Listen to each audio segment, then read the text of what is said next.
ظلم و جبر کے کئی سال گزارنے کے بعد اس حکومت میں سکھ چین کا سانس لینے کا سوچا تھا اور کئی امیدیں وابستہ تھیں، اور یہاں تک ٹھان لی تھی کہ ان 5 سالوں میں زبان کو تالا لگے گا، لبوں کو سی لیں گے اور کسی کے خلاف بات نہیں کریں گے، کیونکہ ہمیں امیدیں وابستہ تھیں۔ لیکن دور حاضر کے حالات کو دیکھنے کے بعد حبیب جالب کا وہ مصرے، وہ اشعار، وہ خود بخود زباں پر آ جاتے ہیں۔ دیپ جن کا محلہ تہی میں جلے، چند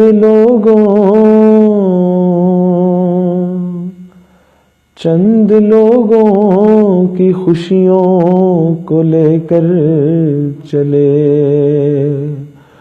وہ جو سائے میں ہر مصلحت کے پلے، ایسے دستور کو صبح بے نور کو میں نہیں مانتا، میں نہیں جانتا۔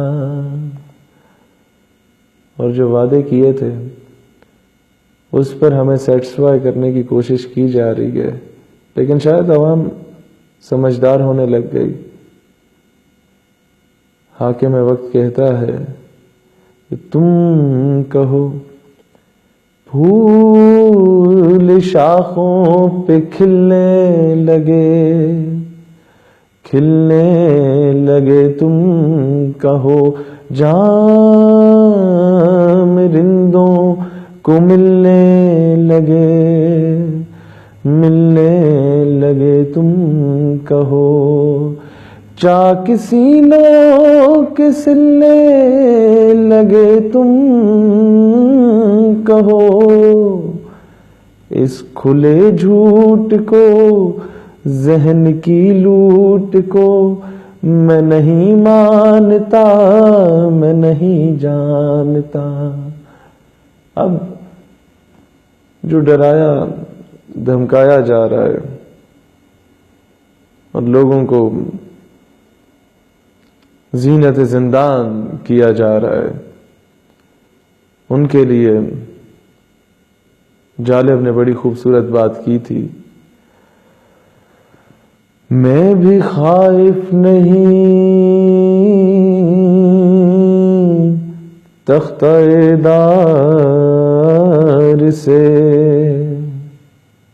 کیونکہ میں بھی منصور ہوں کہہ دو اغیار سے۔